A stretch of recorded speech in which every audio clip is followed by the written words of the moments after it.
for tuning in to the Tom and Joe Auto Show, starring Tom Tharp, Grand Poobah, and Joe Bucci, Cat Behavior Consultant. They're going to talk your socks off about everything cool in the automotive world. Welcome, Tom and Joe. Hey everyone, welcome to the Tom and Joe Auto Show, episode number 10. How are you tonight, Joe? I'm doing great, Tom. How are you doing? Man, I'm fantastic. And up top, we've got our titles. I was introduced as the Grand Poobah. You know, it's not something I talk about a lot. You know, the Grand Poobahs. It's really, I'm the leader. You know, I don't know. I don't even know if I should bring this up. I'm really the leader of a secret society. Right? Is this happens at like a lodge, correct? Yeah, this is. I don't know if you watched the Flintstones as a kid. Yeah, I've seen it once or twice. Once or twice, yeah. And Fred and Barney, they were members. They were actually, I think Fred was the Grand Poobah of the Loyal Order of the Water Buffaloes. Yeah, I'm pretty sure you got that right. Yeah, so, you know, I'm in a similar position. I got the tall, furry hat with the horns sticking out. Yeah. And I really can't talk about it any more than that, so I hope you can understand. No, I totally understand. This seems like this is some off-mic business. You know what I mean, Joe? All right. Well, yeah, we'll talk about Grand Poobah stuff later. Yeah, later. All right. But I'm especially intrigued by your specialty here, Cat Behavior Consultant. Yes, that's right. It's a sort of small side business that I have. It's not something that I spend too much time on. The thing is that cat behavior is pretty cut and dry. I don't know. Do you have cats, Tom? I have a cat. Yes, I do. That's right. Okay, My cat. wife's. I married into a cat. Yes. Right. And how do you feel about that cat? Its behavior could use some consulting, I think. Right. See, that's how all cats are, Tom. Yeah, I see. Okay. So do you whisper to them? What do you do? Can you divulge any of your secrets or? No, I don't. It's something that is a very lucrative business, and I'm sure I wouldn't want to give up any trade secrets. But yeah, so how do I find you on Craigslist or something? How do you advertise for this? Yeah, under missed connections. Oh, well, I'm usually browsing that section anyway, so I'm sure I'll see you on there sometime soon. All right, fantastic. Well, let's get right into the topics. Now, you know, I feel something in the air, Joe. You feeling that? Nope. Well, it's Valentine's Day, Joe. Oh. Feeling the love. I know. Give it some time, Joe. Let it sink in. Let it marinate. I don't know. Let that love get all up under your skin and irritate you. I'm not sure that even Valentine's Day can melt the ice off my heart. Oh, my gosh. It's frozen in there. He's like a Valentine's Day Grinch. Oh man, I've been there before though. I understand how it is, when you're in love and all of that fancy stuff. Yeah, you get the flowers, you get the chocolates, you go to dinner, whatever, spaghetti, But yeah, I know Valentine's Day coming up. I'm kind of a married dude, so it's a low-level celebration. What it's become now is more of a celebration. The kids like to participate. Right, that's cool, definitely. Yeah, it's fun. They do it at school and I go to like a Valentine's Day dance with my daughter and all this business. So from that angle, it's lots of fun. We're having a good time there. But what we want to talk about, we want to bring the Valentine's Day. We don't bring the car angle to it, as we like to do. Oh yeah, definitely. I'll tell you what. There was a time where I was on a date in my low 11 second 94 Eagle Talon all-wheel drive. And let me tell you, Tom. Well, it was my daily driver, So of course, yes. Yeah. So, I was out on a date in that vehicle, and the lady I was with thought she might want to take a spin in the old Talon, Oh, so she requested this. Yeah, she was interested. Nice, I was like, nice. this is kind of neat. So I was like, yeah, go ahead, you drive. I'll passenger. We'll see how it goes. So the old Talon was pretty heavily modified, especially back in like the early 2000s when I had this car. Oh yeah. It had some of the creature comforts that you would expect and a Talon built for drag racing, such Like as solid motor mounts, solid motor mounts was one, yeah, definitely. Manual steering rack, straight pipe exhaust. yeah, it had a welded center differential. Okay. And then people who are familiar with DSMs and those kind of modifications know where I'm going with this. Yeah, as your teeth rattle out as you're driving down the road and you're trying to fight the steering wheel, and oh man, yeah, this was like you're sweating the AC. Of course, no AC. That's long gone. Of course, yeah. You're in Florida, by the way, and you got your new girlfriend in there. Oh man, Joe, what torture! So we put the windows down. It was only about 88 degrees out, and she was in the driver's seat, and we were parked. This was post date. We were gonna drive home. Oh, I see. And she started the car up. I think she used both feet on the old ACT 2600 to hold it down. Oh, she's driving it. Oh, she's driving it. Dude, okay. What is it? Wow. Huh. And anyway, she got the clutch to the floor and started the thing up, and stalled it once or twice. Getting the feel for the old clutch. And as she started to back out of the parking spot, she realized she couldn't really turn the steering wheel because not only did it have manual steering, but it had big beefy drag radials on it and a little Momo steering wheel, much smaller than the factory wheel. From like the arcade game Pole Position. Just got that little pole position steering wheel. Yeah.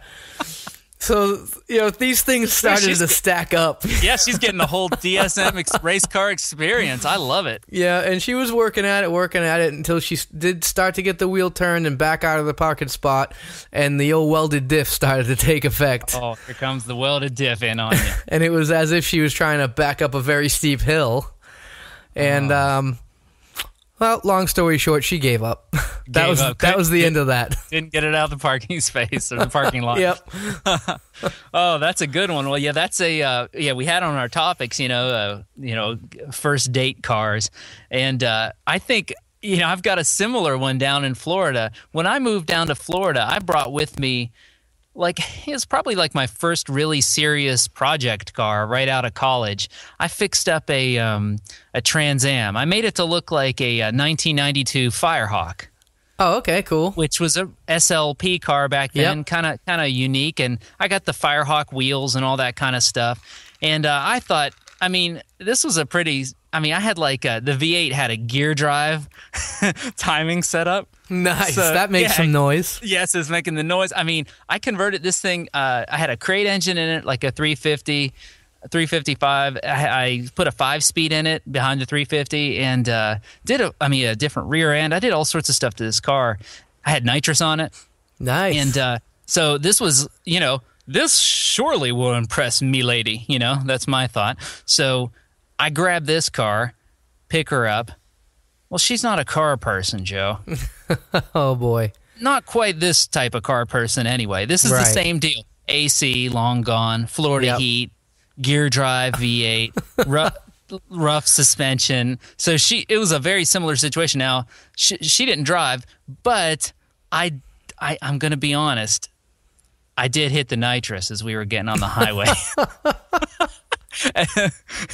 Just to sort of add insult to injury, Was that what it was? I wasn't. Were you trying to test her patience, or? It was just gone at that point. It was hopeless, and I'm like, you know what? I don't know. Anyway, so, but one other quick story. My now wife at the time, one of our early dates back then, I had my Lancer Evolution.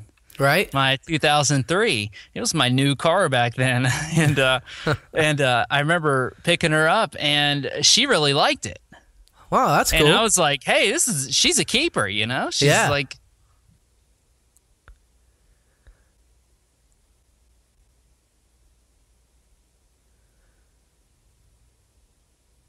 And so what we did was. We headed out to a parking lot and did some donuts, actually. That was our first or second date. We went out and did some donuts in the parking lot because I had a new set of tires ready to go, ready to bolt on. And so we just went out and did some donuts, and the rest is history. We've been married all this time. Well, yeah, of course, after that kind of date. Yeah, right. Seal the deal, Joe. You know what I'm saying? Oh yeah. So, all right, Tom. Yeah, maybe you folks out there, you've got some kind of a love car story you can share with us. Post it up on our Facebook page, whatever. We'd like to hear it. Yeah, that should be fun. Hopefully they're good ones, you know? I know. I want to hear some. All right, Tom. Yeah, let's jump into our next topic. Now, last week we talked about the upcoming Project Thunderbolt intro. Thunderbolt. And you've now seen it now, and it's out there. Folks are checking it out, and I just wanted to give a couple of my thoughts and some of the comments I've seen on it. Sounds good. Yeah, so far, I got to tell you, the feedback and the amount of just interest and everything it's getting was far more than I expected. I don't know. I guess I had low expectations or something, but the amount of positive feedback and words of encouragement and positivity and support and everything, it's just blown me away. I mean, great. Yeah, I know. It's just really something. I didn't know what to think going into it, because it's a car I'm just building that I like, It's just something that I've wanted to do. And I knew, not necessarily everyone would love it, but I've just been surprised at how many people are interested in it. And so it's really motivating, actually, to see all that positive support and all the kind words. And I just want to thank anyone's listening that's checking out the video. I just want to thank you. I really appreciate it. Now, I did get some comments that I expected, and some folks maybe not quite feeling it. And you know what? I'm cool with it. I mean, I don't get offended by those things. I mean, to me, that's what makes the car hobby interesting. If we all love the same thing, that would be pretty lame, Yeah, to each his own, definitely. Exactly. That's what makes it fun. So some of the comments, I got a few, in one breath, you ruined the car. And then in the next breath, can I have the parts? Oh, yeah. I've seen that a few times, actually. I bet. And then a couple I've seen, the LS engines are boring and overdone. Yeah. Which, hey, there's a reason that engine is ubiquitous. That's true. I mean, it's just, I could go through all the reasons. It's lightweight, it's compact, it produces a ton of power, it's reliable, it's serviceable, there's parts everywhere. You could just go on and on why it's just supported so well. And there's a reason it's ubiquitous in that way. But in that same breath, folks saying it's boring and overdone, they always have sort of a wild notion of what should be swapped into it. Oh boy. I heard like a 3-rotor, definitely, or some sort of non-fitting, super wide V6, dual overhead cam V6 of some sort. Right. But I heard the 3-rotor engine or rotary engine a few times, and one thing that's kind of interesting is, the weight of a rotary engine is up there. They are a surprisingly heavy little engine once you bolt on all the accessories to them and stuff. They are. I personally lifted one with a friend before, and it didn't work out well. I know. The perception would be they don't weigh anything because they have fewer parts, et cetera, et cetera. Right. But they are boat anchors. And I think if folks, if anyone's curious about that, do a little research on the weights of those with accessories, and you'll be very surprised. So that was one. And then a couple of comments I thought were really interesting is that the perception that this is a bolt-in drivetrain conversion, like it's all bolt-in parts, like you're just using all bolt-in stuff. You're not doing any fabricating. You're just bolting everything together, and it's like, well, I beg to differ. I assume you have some videos that show something different. Yeah, I would just say to those folks, I understand the perception because I'm using newer parts or new parts and kits and things, but just stay tuned is all I gotta say. And a lot of folks, which I appreciate this comment very much, and I love all these comments. I mean, I think the different points, and like I said, it's what makes it fun and interesting. But I got quite a few of these. Is basically people threatening me to turbocharge it or else. Yeah, I'm on board with that. And who knows? I don't know what the future holds. And I haven't told everyone. It's an LS3, and I've sort of left it at that. So stay tuned a little bit, and we'll have some more details in that department. But turbocharging, maybe that's a phase 2 or 3 type situation. I got to get all the basics sorted out, like gas to the engine, exhaust coming out of it, right. It doesn't overheat. I got to get like all the basics sorted out first. That's like job number 1 there. So, but anyway, I just want to say thank you to everyone who's checked it out and offered so much support. It really is. It motivates me to want to keep working hard and keep putting the videos out. The Summit Racing folks are thrilled. They're happy with the response and everything it's getting so far. And so I just want to thank everyone personally for that. That's great, Tom. Yeah, it's a huge project to take on, and you're more of a man than I am to take that project on at this point. Thanks, Joe. Well, even as straightforward as it is with all the kits and stuff, it's still pretty much an undertaking. But yeah, I'm learning a lot. It's fun. So new episodes every 2 weeks, Joe. And that would be on your YouTube channel, Tom's Turbo Garage, or at v8miata.com, correct? v8mazda.com. V8 Mazda.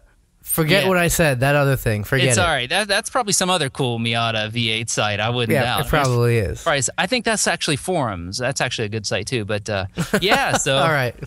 There you go. All right, cool. Well, I think it's time to take a break. Tom, what do you think? Yeah, I need a break, Joe. All right, I'm going to take a sip of some coffee, and we'll be back in a few.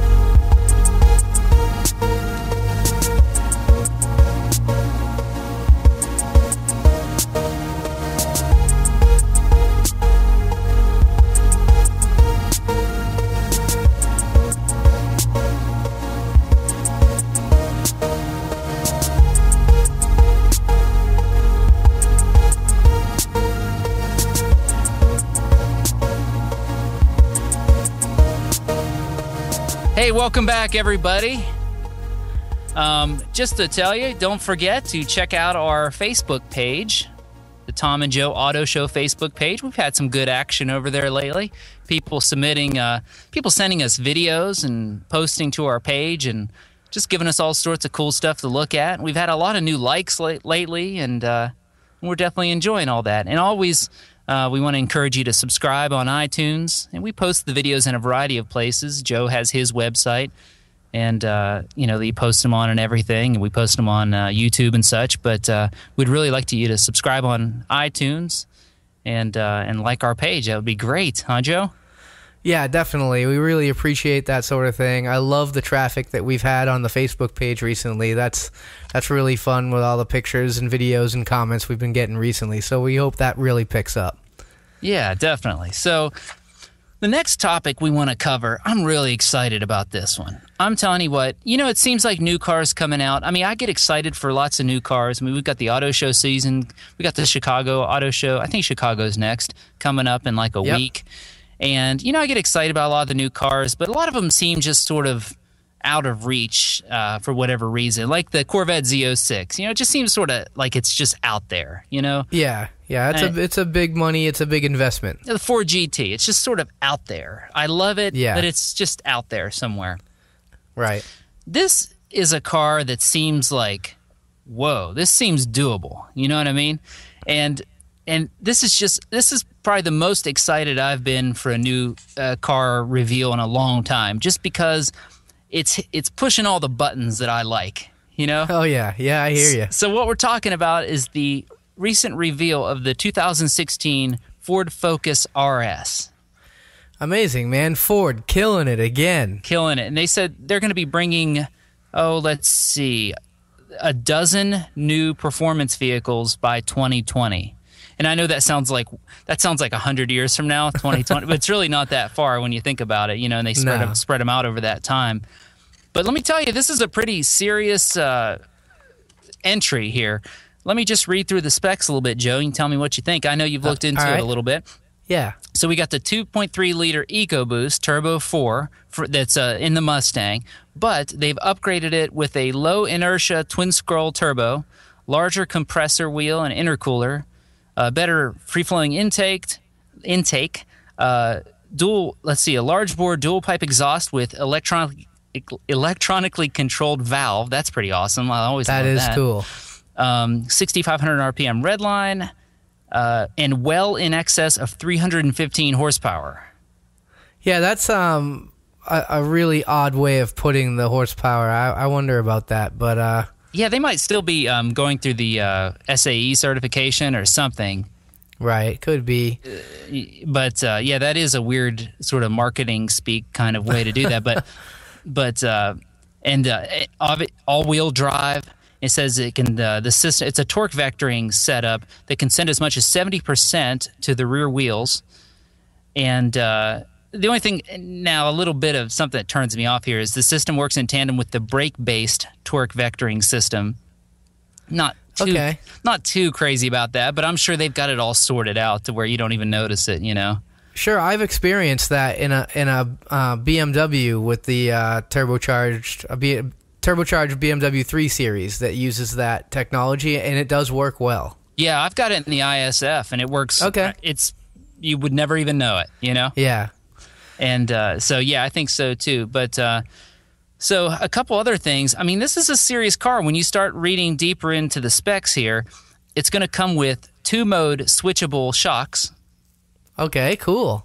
That's a great feature. I'd love to have that on my car. Yeah. And then the tires. It's going to come standard with 19-inch Michelin Pilot Super Sports with optional Pilot Sport Cup 2s. Wow, that's a good tire. That's what's on the Z06, the fully tarted out Z06, the Sport Cup 2s. And those are basically slicks. Yeah, that's pretty amazing. That's amazing. So they're serious about this. They're saying it's going to corner at over 1G of lateral grip on the skid pad.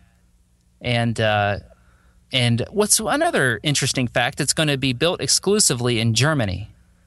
Oh, that is interesting. Yep, so they're all imported from Germany. But no information, you know, the things I key in on, I'm sure you would too. What's it weigh? What's it cost? Oh, yeah, definitely. Those are ominous numbers that were left out. Yeah, nothing on the weight. And I don't know what the Focus ST weighs. I don't know if they got a little weight to them, right? I'm not sure. I actually drive a Focus Titanium on a daily basis. It's a 4-door sedan, not a hatchback, and I believe it weighs just under 3,200 pounds. Sounds about right then. You know, with the cars nowadays with all the safety stuff, and cars are a lot bigger, you know. So something that's a hatchback, you know, years ago was much smaller. I mean, they're much bigger inside and stuff. And I'm looking at pictures of this thing. I really like how this looks. Yeah, I think it looks great. All the specs I've heard are, you know, amazing. I'm surprised every time I hear more about it. I just think it's going to be a real hot car. Yeah, I got to give it up for Ford, man. I mean, you know, take the Ford badge off of it and show this to any enthusiast and give them the spec sheet. I mean, This would be a type of car that a lot of us would design. You know, power-wise, specs, what it would have. I mean, it's got all the stuff that you would want, all the cool stuff. So anyway, I got to give it just a lot of credit to Ford, and I cannot wait to see the test. And they list the competitors to this car, like the Civic Type R and the VW Golf. I'm sorry, man, I don't think so. This sounds like a way more serious machine than those things. So I don't know. There's going to be some good comparison tests coming up. Oh yeah, there will be. Now I know that I think Volkswagen has. I think it's called the Golf R. That is more comparable to the Focus RS. You know, I guess you could throw the STI in there. You could throw the Evolution in there if Mitsubishi wasn't giving it the axe. Mitsubishi, dead silent in the auto show season. Unbelievable. Just nothing. Just nothing to talk about. But, don't get me started on that. But, yeah, you're right. I'd say price-wise, this will come in around an STI or something, I would say. Yeah, I think it will. If Ford could undercut them even by $1,000, I think that they would sell like hotcakes because people see $1,000 difference and it makes it's a world of difference to them. You know, if you get the kind of specs you're talking about the Focus having, then people are going to go for it. So if you hear well in excess of 315 horsepower, I hear 500 horsepower. Am I thinking too much? Well in excess, I might go higher than that, but I'm going to go like conservatively 317. No, I'll give it 10%. Okay, yeah. You know? Yeah. So you got 315, you adding about 30. Yeah, 350, Maybe, 345. maybe it's 340, 350. Yep. That'd be great. Yep, I bet you're real close there. Oh, I guess we'll find out. Ooh, can't wait. All right, Tom. Well, moving on to the next topic here. I actually came across this question on your Facebook. What are you doing on my Facebook, Joe? Just creeping hanging your out, Facebook? creeping my profile. All right, man. Creeping my profile, whatever. Oh, boy. Yeah, hit me up, man. Hit me up. So while I was creeping your Facebook profile, I found a little question here, or a suggested topic from Mark Nighthawk Bandoni on Facebook. I wonder if that's his real middle name. I wonder, yeah, it's great. I love it. He's like, the Nighthawk. Yeah. The Nighthawk. Mark, boy. The Nighthawk Bandoni. It's I a want to good meet name. this guy, yeah. I would go by Nighthawk, kind of like Madonna. Just Nighthawk. Man, this guy, I gotta meet this guy. And he drives a Miata. He must be just a certified badass, this Yeah, guy. definitely. So what's the question you saw while you were creeping my profile? Well, Mark is sort of inquiring about how you would find a local dyno and what would typically be a good deal to run your car on that dyno. He's looking to upgrade his ECU setup on his 1990 Miata Turbo, labeled Little Bandit. This guy's got the nicknames. He is like a master at self-promotion and marketing. I love this guy. I'm serious. I bet he needs some T-shirts or something. He does. And for those that aren't into the turbo Miatas or haven't really looked into them too much, the engine management is sort of the Achilles heel.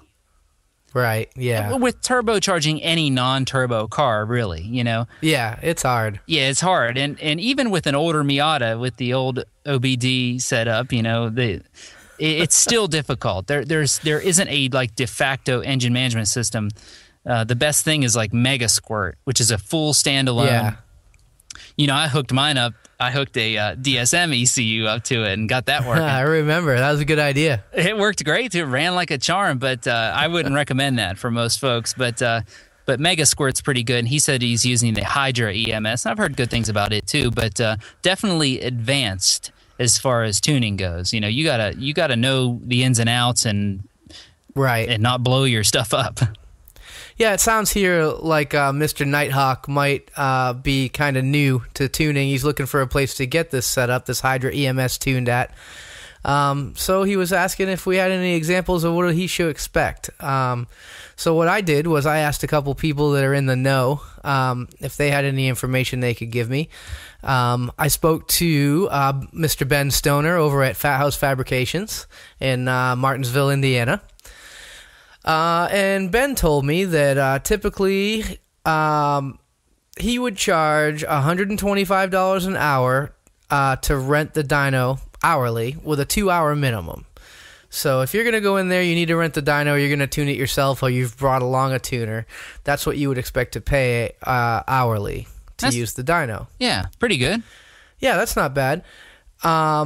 They do tuning there as well, and tuning starts at $500 and goes up depending on the application, and that tuning charge includes the dyno time. So you have that. And then if you just want to go in there and you got your car tuned, you're driving it on the street, it's running pretty good, you want to know what kind of power you're putting down, you can get 3 dyno pulls over there at Fat House Fab for $85. That's a good price. So, coincidentally, that's exactly what a local place here charges for 3 pools. You just drive in, no tuning, nothing. You just get 3 pools sort of back to back, and it's $85 here. Well, there you go. So that sounds like pretty much in line there. Yeah. I also spoke to Tyler over at Force Engineering in Michigan. And he was pretty close, same kind of numbers here. His 3 pulls are $100. You want to go in there and get your number, see what it looks like. Hourly, $100 an hour. You bring your own tuning. They'll do standalone or carb tuning for $150 an hour. They do flat rate ECM link tunes if you're a DSM guy. $400 flat rate, which seems like a great deal to me. Yeah, definitely. Yeah, it's basically a 4-hour window, he says, and it includes any minor repair and changing plugs. That's a really good deal, I think. I think that is because, I'm sorry, I don't care how well sorted your car is, the dyno's going to find something that you overlooked. Oh, yeah. Every time. Definitely. Every time. So that's a nice little bonus in there that they put in. So that's some good information, Joe. And my if I could piggyback some advice onto that, it would be to, if you're using a system like Hydra, that's sort of an obscure one. And right. I would want a referral or something. I would want to know that the shop had some sort of experience with it. That's just me. Oh yeah, definitely. You should call your local shop, or even if it's not so local, if you hear good words about a shop that might be a little farther away, just whatever you do, call them up, talk to them about what you have, be honest with what you have, be honest with the kind of condition your vehicle is in. Yeah. It's just going to help the tuner there out a lot, and if he's honest with you, you guys can figure out what needs to happen. Yeah, that's good advice. That's actually really good advice. Are you surprised that I had some good advice? Oh boy, no, that was good. You've you've obviously creeped a variety of profiles here and gathered this information in that manner. So no, well done, Joe. This is good advice, and I hope my man Nighthawk gets his Miata tuned, because a well-tuned turbo Miata, it'll lay down some power. It'll be a really, really fun car on a budget. Right, and it would make for a good band name, Nighthawk and the Little Bandits. Nighthawk. I like man, it. That's good stuff. He's a dark, he has a dark past. Anyway, enough about my man Mark. So good luck, Mark. So up next, let's jump into our next topic here, and it's the motivational minute, Joe. Motivational minute. Yeah, we don't have any sort of cool, catchy, little intro songs or anything for these little segments. We might have to work on that. Yeah, we get maybe next year, the year after, something like that. So, when was our first motivational minute? I think it was episode 1. I believe. Oh yeah, I think it was. Yeah, we were talking about getting out there in the cold. Yeah, definitely. And just getting out there and thinking about that warm weather, thinking about spring, thinking about race season. Well, this one is a little different.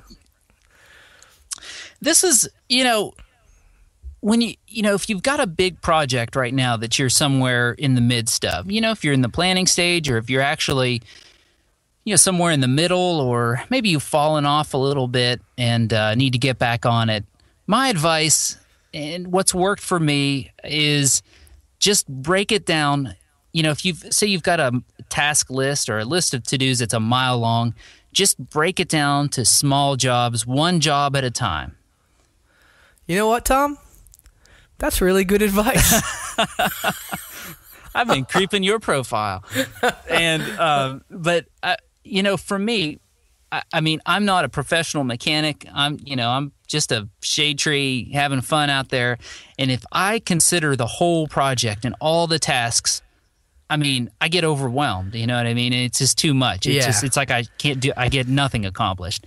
So if I do like to stay organized. I like to know what's ahead and plan for all that. But when I go out there in the garage and get to work, I've got just a specific task or two that I want to accomplish. And anything more than that, it gets overwhelming, and I just sort of shut down and get frustrated. But as long as I just tackle one or two things at a time and just chip away at it, before you know it, you're done, right, Joe?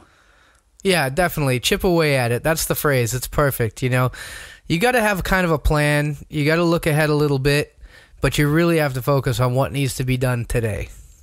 Yep. So that's our motivational minute for everybody out there. Get out there and get to work. Whatever project you got, don't get overwhelmed by it. Just, tackle a little at a time, and you'll get it done. Good advice, Tom. Good advice. Thanks, Joe. Well, you know what? Yeah, I got that feeling like we just made a podcast. Yeah. This is episode, we just made episode 10. 10 episodes. Tom. Yeah, 10. We're up to the big 1-0. It's exciting. We need to have a celebration of some sort. Well, I want to thank everyone for listening, and good talking to you as always, Joe. Yeah, same here, Tom. Good talking to you. And yeah, thank you, everybody who tunes in and listens to our podcast here. And again, please come by our Facebook page, come by our YouTube channel, and ask us some questions, give us some advice, give us some topics you might want to hear us talk about, and we'll do what we can. All right, sounds good. We'll see y'all next time, folks. Thanks. All right, talk to you later, Tom. All right, see you.